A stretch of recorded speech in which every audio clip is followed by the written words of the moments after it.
Welcome to the Norman Williams Public Library's presentation with Archer Mayer this afternoon. I was hoping we'd all be in person together, but here we are, and it's great to see Archer. We haven't had him in Woodstock for a while, so this will be a nice opportunity to catch up.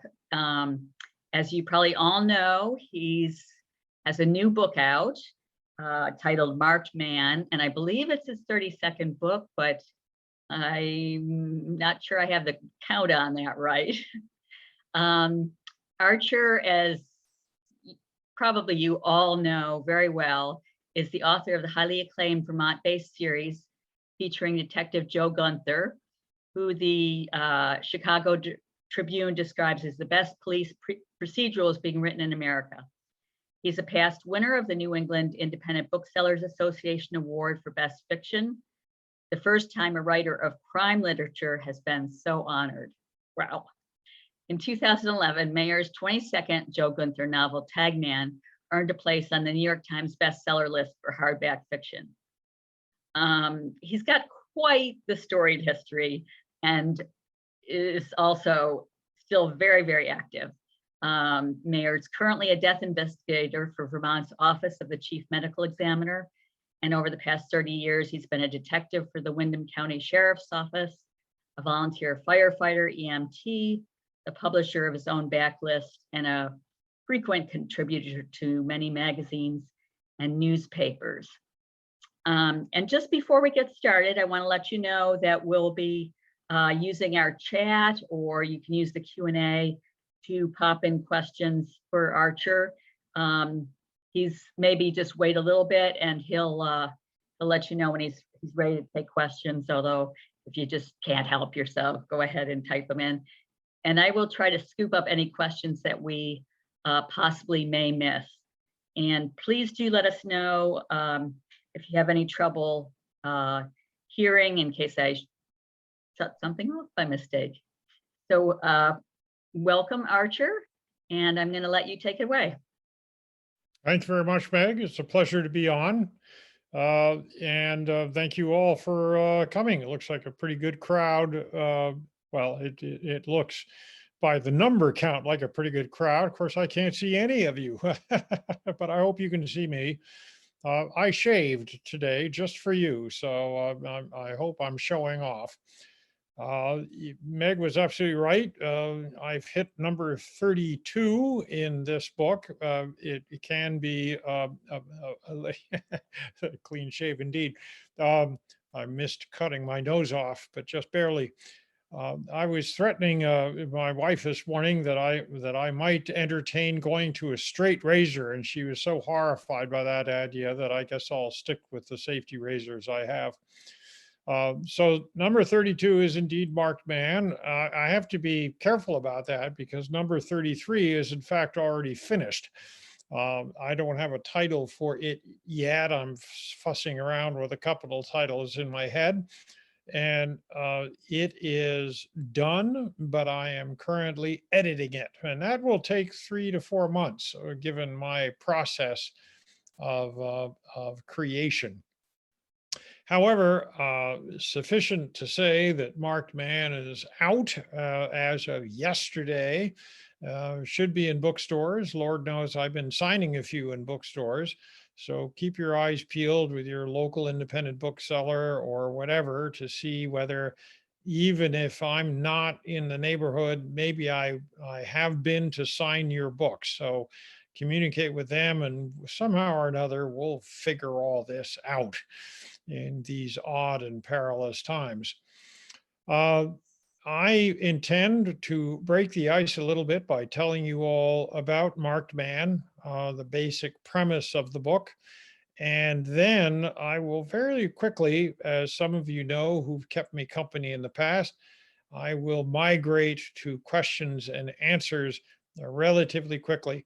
And we'll, stumble along as best we can. I'll be reading the screen, or maybe Meg will help me out if I miss some of that.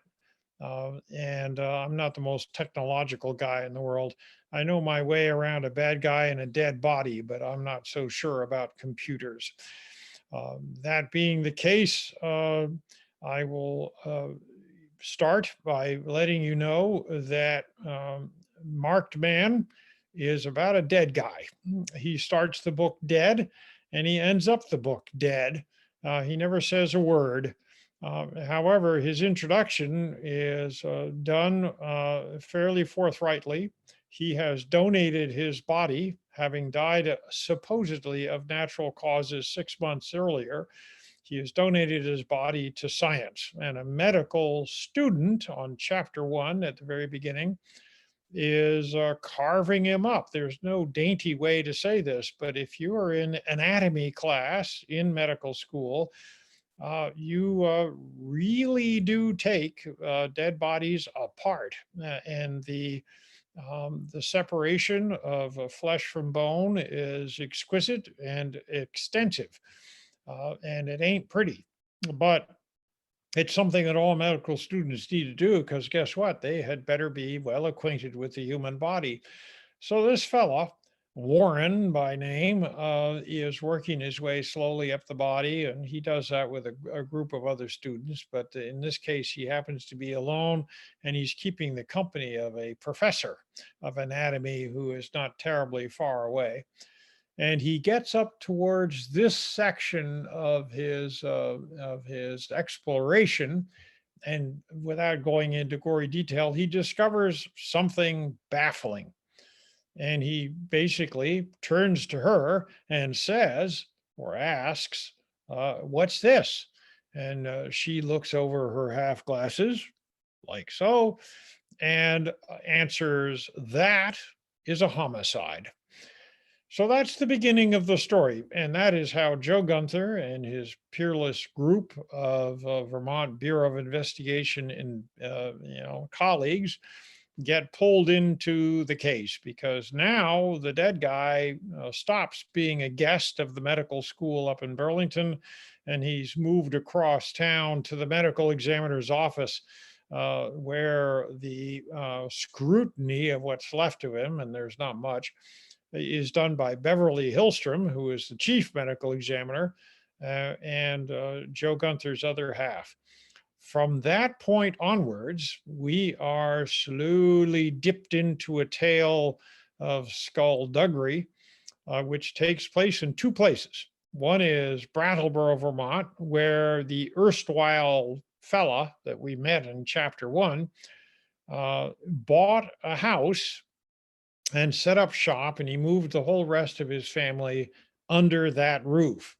However, I must point out that this fellow, very rich and very eccentric, oh, and by the way, psychopathic in nature, he didn't buy just any old house. He bought a renovated and totally rebuilt 150,000 square foot mill building in Brattleboro. And into it, he moved every segment of his family, whether they wanted to be moved there or not. And if they didn't, he blackmailed them, or he bought them off, or he used some other nefarious technique to force them under the same roof. This is not your average well-adjusted family. I can point that out right from the get-go. And by the way, since he has now done everyone the decent duty of dying, they're going to act out such as they were never allowed to do beforehand. That's sort of one layer of the book. Not only this fellow and what he did and what he set up, but also, of course, all the people who live under the house. And there are quite a few of them, because in a parallel, I point out in the book that this is kind of like an Agatha Christie village all under one roof. Because if you have that much square footage, you can set up quite a lot of operations. So you have apartments and efficiency rooms and even businesses that the family has set up on the first floor. You have an in-ground swimming pool in the basement. You have an exercise room on the top floor, and on and on and on. That's a lot of space to fill, and they have done their best to do so. Another layer in the book has to do with geography. In other words, as we get into who killed this guy, we need to find out who he was. So, Joe and other players, including to those of you who enjoyed these two young women from an earlier book, Rachel Riling from the newspaper, and Sally Kravitz, who's a private investigator. And the two of them, who are particular chums, and Joe Gunther and his bunch, they all go down at one point to Rhode Island, which is where the dead guy came from. This guy made his fortune in what was once regarded as the single most crooked state in New England. Rhode Island, between the mafia and the Catholic Church, was infamous for its nefarious activities. And so Joe goes back. They've now sort of evolved and changed. The mafia is no longer what it was, and the Catholic Church has begun to mind its matters. And Rhode Island is actually now an extraordinarily vibrant and upwardly mobile and much more boring state for the likes of me. But nevertheless, I decided I couldn't resist and went down there. And during my anthropological travels around Rhode Island, I can talk about their eating habits and some of their favorite foods and a little bit of the background and their industrial past and all the rest of it. So those faithful readers of my series will also get a little bit of a travelogue as I interweave that into the overall story. So as you can see, this is not a simple tale. None of my tales are, from what I've been told. I like the complexity of human nature. I like the interweaving of people's desires and angers and uh, and resentments, and I visit them all. And I now have such a vast cast of characters to choose from in Marked Man, that I exploit it all. I hope rather healthily. If it's any comfort, by the way, and in case I've made you nervous, I can point out that there are certain periodicals in the trade. One of them is Book List, another is Publishers Weekly.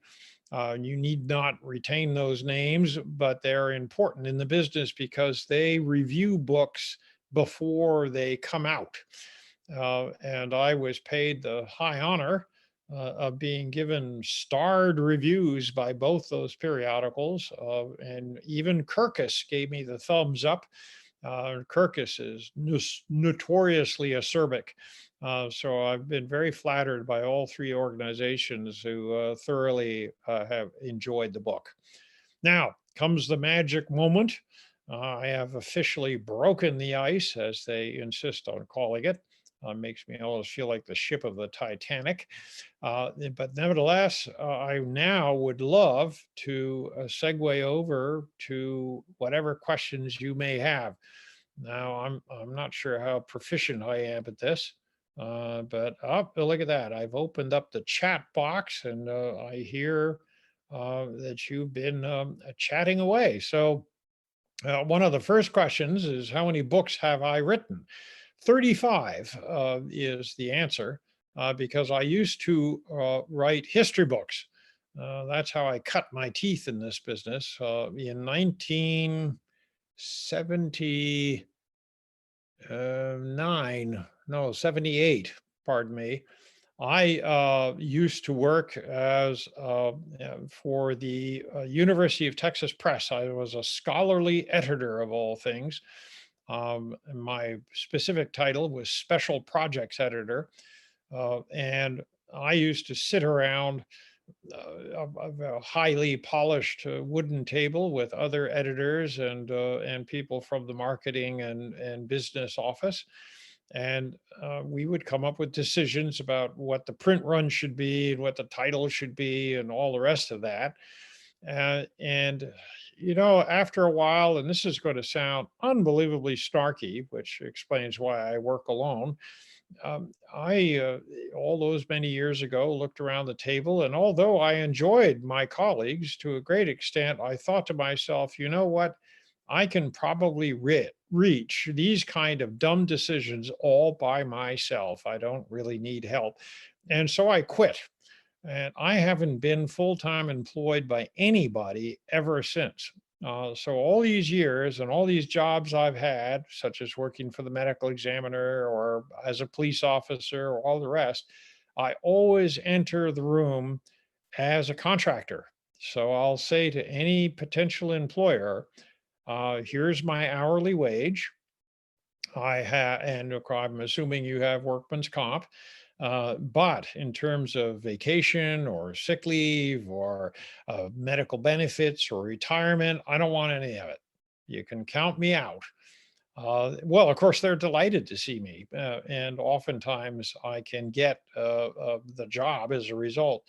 And thus I have been happily employed and in all these various jobs. As a detective, for example, I specialize in sex crimes against kids. That's kind of Vermont's version of the SVU unit that you see on TV all the time. And the reason I was able to do those kind of things was because of that contractual agreement. Everyone was happy to see me coming. Now, for those who think that by hanging around with sex abusers and dead bodies and all the rest, rescue and firefighting, and that it's a world of disaster and misery, I seem to be a moderately cheery guy. Nevertheless, I would recommend writing as an outlet because what this has all allowed me to do is to balance my two worlds. I can go and visit the nasty things that people do to one another, and then I can retire to the world of books, and I can think about what I've witnessed, and I can ponder about what I've heard and seen, and translate and work out the sort of tendrils in my own emotional being and revisit all this and clean it up, if you will, through the eyes of Joe Gunther and his colleagues, and then make them available to you because I'm learning. I'm exposing myself to what we do to one another, but I'm trying to make it useful and educational, and I therefore help me to help you. So all of these books, while none of them are designed for me to step on a soapbox and tell you things you already know, they are designed to share my world and your world and commingle them.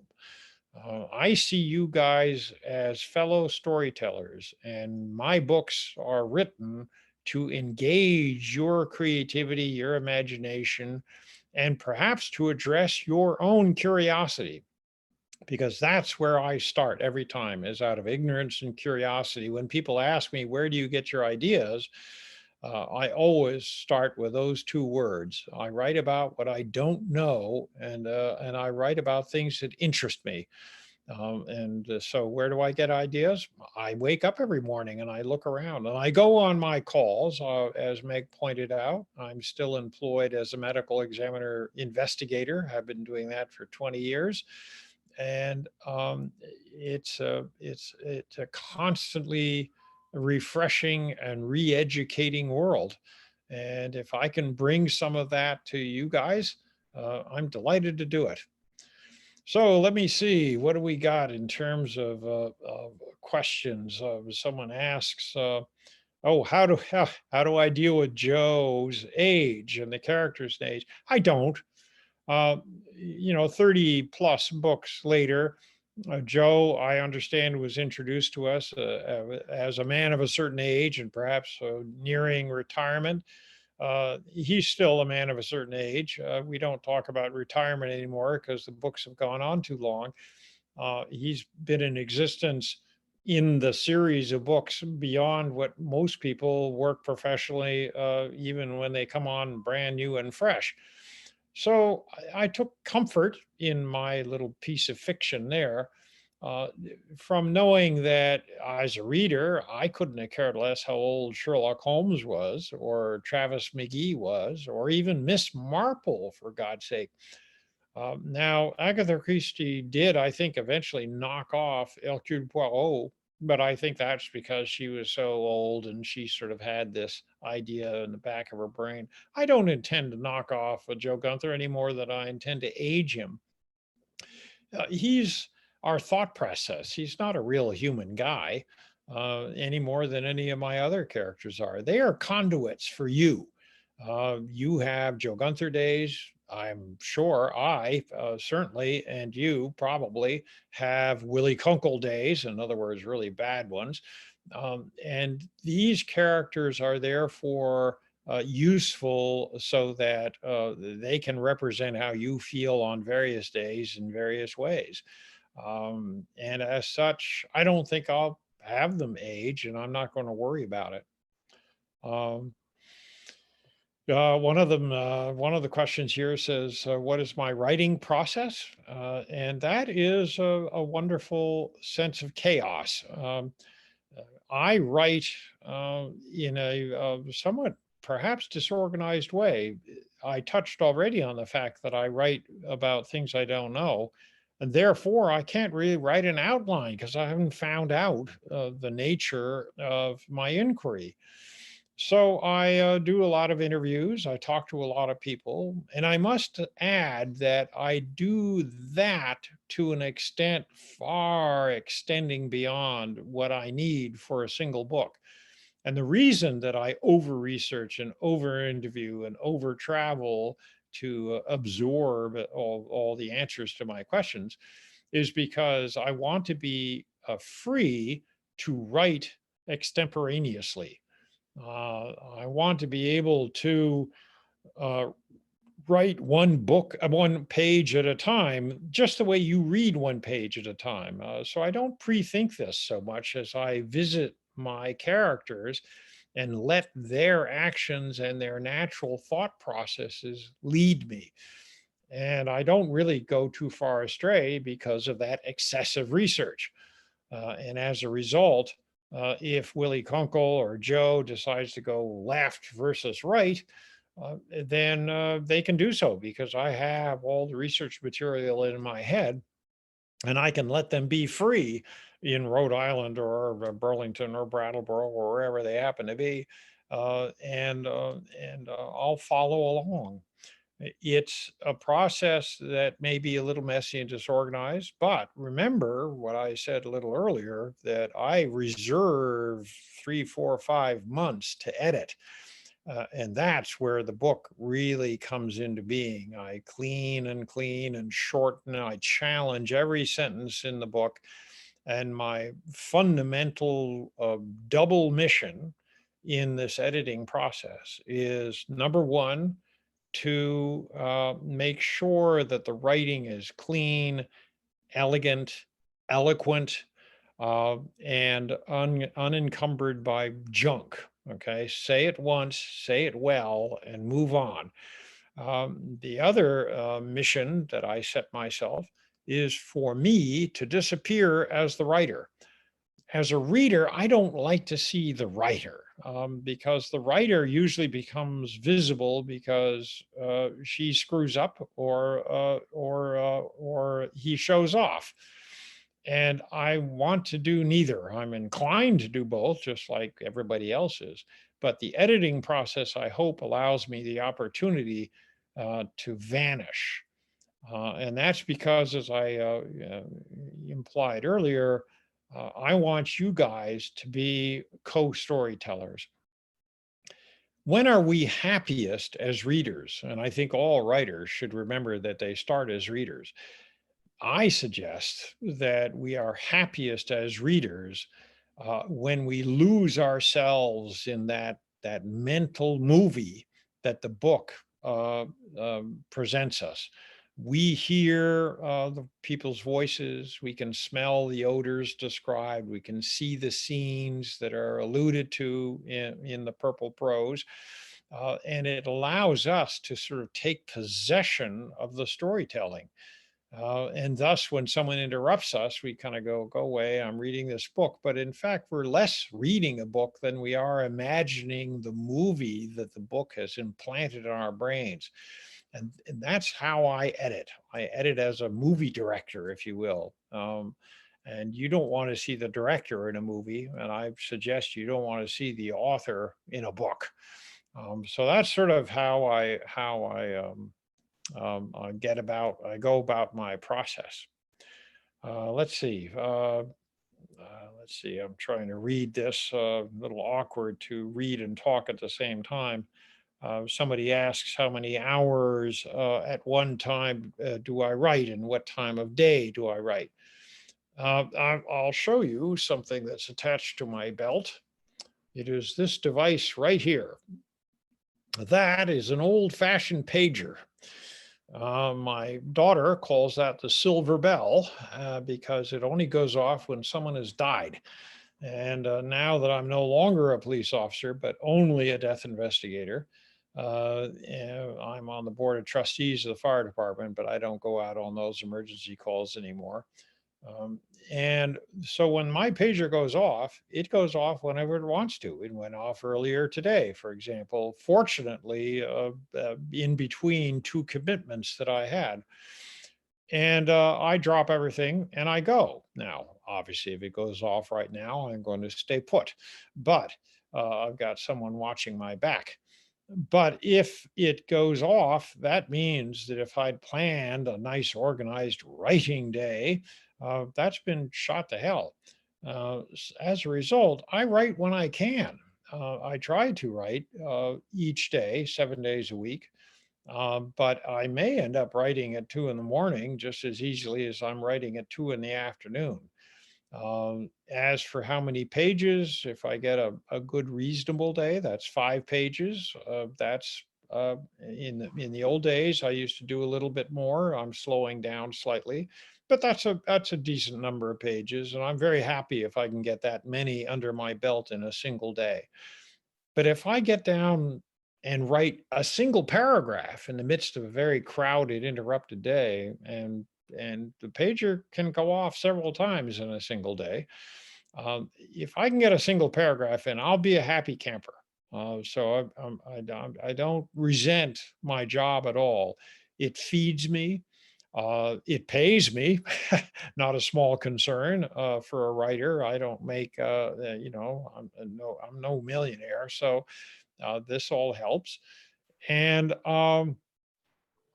it's also of use. When I set out as a writer, one of the goals that I set for myself was I wanted to be more than an entertainer. I wanted to to be of more use to my fellow human being than just providing them with well-written, entertaining books.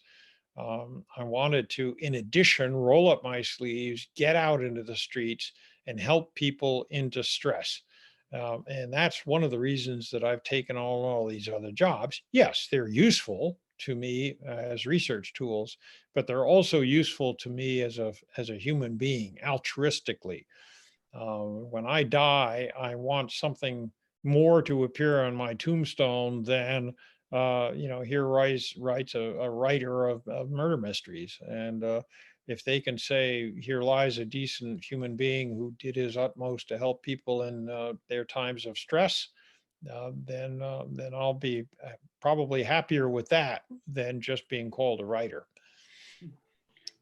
I thought I'd pop in for a minute because Yes, do, Meg, it's please, because I feel like I'm talking to myself all alone in a room, so I oh, well, cherish the sound of another voice. Yes, we're please all help here me with out. you, but there's a couple questions that I don't want them to get buried. Uh, Someone asked, they were very curious about that enormous house in this book.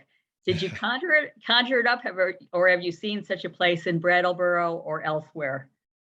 Nobody has that kind of money around where I live. That was pure imagination. However, we have all seen such buildings either turned into office buildings or condos or whatever. There are a lot in Manchester, New Hampshire, for example. They've managed to convert some of these. In Brattleboro, fair enough. There's something called the Cotton Mill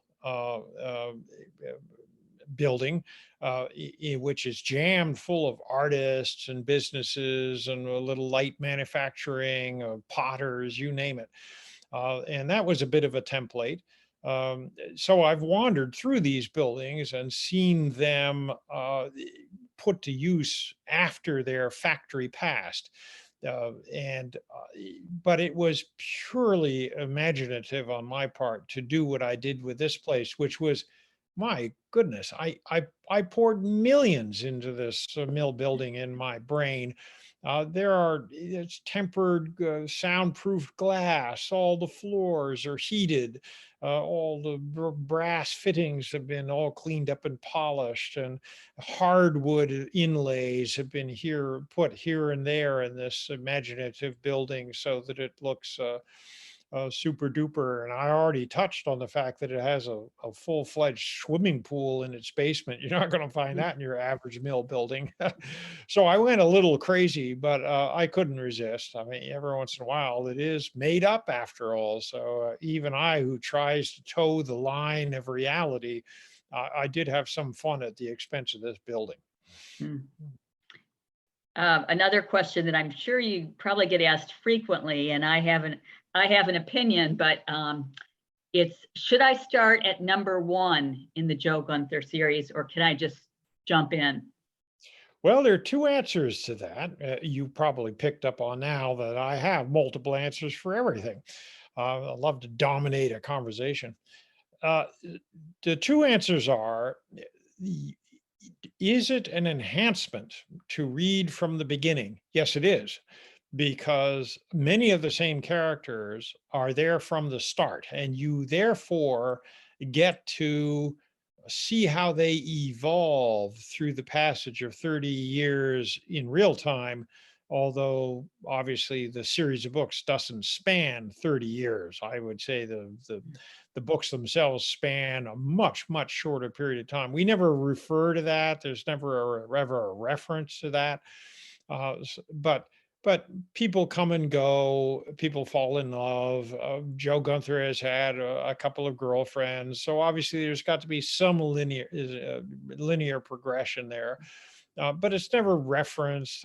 Never does the phrase, "Well, 5 years ago when this happened," that doesn't come up in the series of books.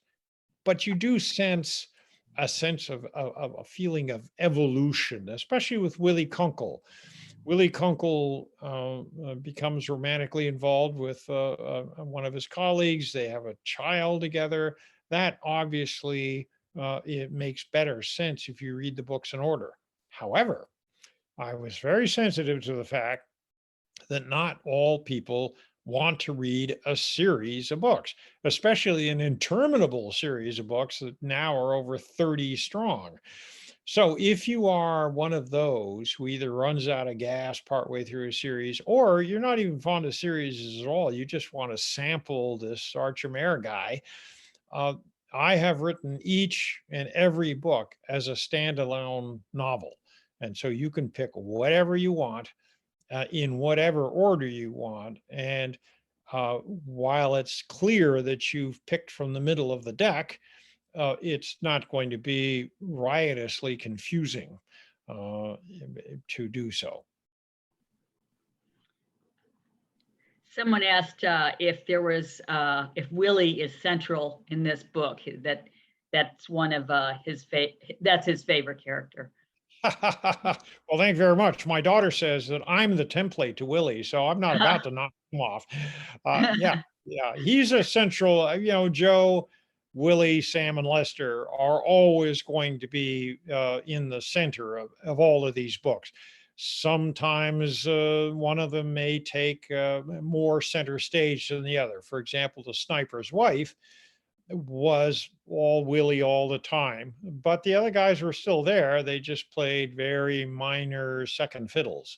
Um, and Similarly, in various books, various characters go off on their own. I think Catch was a book that featured Joe in Maine quite prominently. And the other guys, of course, they were at work, so they stayed in Vermont.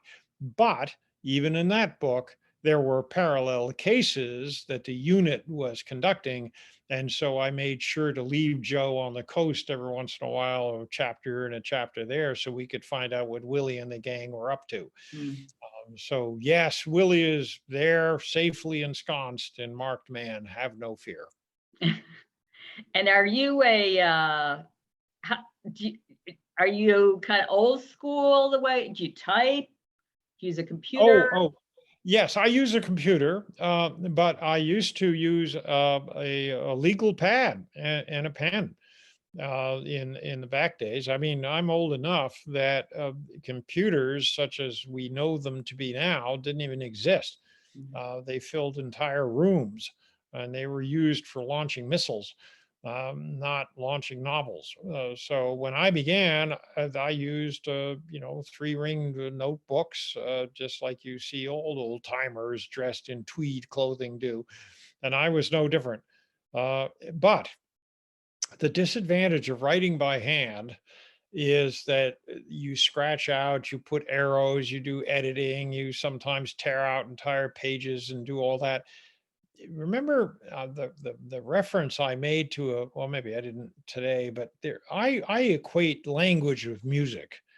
And when I read, I like to be seduced by a writer's sense of rhythm. And as a result, that's what I strive to achieve. Well, if you edit your own work and your own work is covered with crossouts and arrows and check next page and go this way and go that way, you're not going to be able to pick up on your own writer's rhythm. It will elude you because your eyes are going all over this marked up page. A computer navigates that beautifully because anytime you cross something out, it disappears. And what's in front of you is perfect typescript. Therefore, as your editing eye goes across that typescript, it can follow the rhythm. It can achieve that cadence of language that I'm trying to achieve. So I quickly went to computers as soon as they became available. And I used to actually wander around with one of the very, very, very first Macintoshes. No particular reason. I just ended up with a Macintosh. And I actually built a canvas bag into which this what was it, a 512 or a 128K or whatever, this monstrous box that looks like a fishbowl. And I dropped it into my canvas bag and I carried it on my shoulder. And I would plug it into whatever receptacle I could find, and I would write. And each chapter was a separate floppy disk. I mean, it was onerous. It was a real pain in the neck. But because of that editing ability, I've started early and I've stuck with them ever since. Now, of course, they're miracles. The entire book fits onto the computer. The computer has all sorts of editing software, and we all know what that process is like. And but I still have my typewriters. I still like to use my, I still run around with one of these odd objects, always handy and nearby. And I use my typewriter, 2 or 3 times, 4 times a week for various humdrum tasks. But I like a typewriter, and I find it still does things better than electronic printers or some other devices. Every once in a while, I'll just go, "Ah, the heck with it." I'll grab a piece of paper and shove it in the typewriter, and it gets done. And nobody says I'm out of memory, and nobody says that my power was interrupted or any of that stuff. So it's nice to occupy both worlds. Well, let's just maybe take a couple more questions. You started to kind of talk about this a little bit, but the question is, what do you like to read for pleasure? Well, it ain't murder mysteries. Uh, and the reason for that is not at all that I discourage that form of literature. It's that if you've spent all these decades with dead bodies, with crooks, with criminal violators, with fires, with rescues, with all the rest of it, the last thing you want to do is to curl up with a murder mystery at the end of the day. I want to get away from the world I inhabit as thoroughly as I can. So I read history books. My first written books were histories. My training in college was as a historian, and my pleasure, unmitigated to this very day, is to curl up with a nice 800-page history book that would put most people fast asleep. I find them fascinating, and I'll read any number of histories. It's not particular to any one country or any one culture. I also read science books. So I'm interested in those as well. So that's what I curl up with. Let's see. I don't know that you could answer this, but will you write a book which is set in Barnet, Vermont, Barnet? Oh yes, no, I know Barnett, and the answer is maybe. Given the way I write, I don't preset where I'm going to be. I have Joe or Willie get into a car, and he turns the ignition and he starts heading off. And all of a sudden, I think to myself, "Oh, you remember that question about Barnett? Mhm. Maybe I'll throw them under the bus." And so, I visit Barnett. I take in the sights, and I kill somebody, or I conduct an interview there, or something happens. But I don't know until I'm actually writing that chapter. So Mhm. beware what you wish for. Someone asked if the series is sold internationally, and that years ago you mentioned how Japan once comically renamed one of your titles. Yes, yes. The Japanese have taken two of my books, and the one that I had entitled "Open Season," which was not a title I liked. The title I chose had been preempted by another book from another publisher, and it was coming out a month ahead. And so at the last moment, I lost that title. And the publisher called me up and said, well, we've come up with open season. So we're going to call it open season. And I didn't like it. But I was not in a position. It was my very first Joe Gunther book. And so I behaved myself and shut up. So I said, okay, fine. Well, the Japanese translation of open season is Cold Town Killers. And I like that. It's hopelessly noir and melodramatic, and it's a lot more appealing to me than open season, but there you have it. Well, you kind of got your wish then. Yes, I did. I did. You're right. I had to go far afield to get it, but it turned out all right. Well, this has been so great. I hope you'll all run out and get a copy of Marked Man at your one of your independent bookstores. And here in Woodstock, we've got Yankee Bookshop. I think there's some signed ones, and if not, there will be very soon. You can always call and find out. Right. I And travel up there and sign some. if maybe you're not ready to buy all 32, so you can start with the libraries. And if you're in, well, most states I think you can borrow books from really any library, interlibrary. So you should be able to do some catching up, and then you're certainly going to want to have some for your own bookshelf.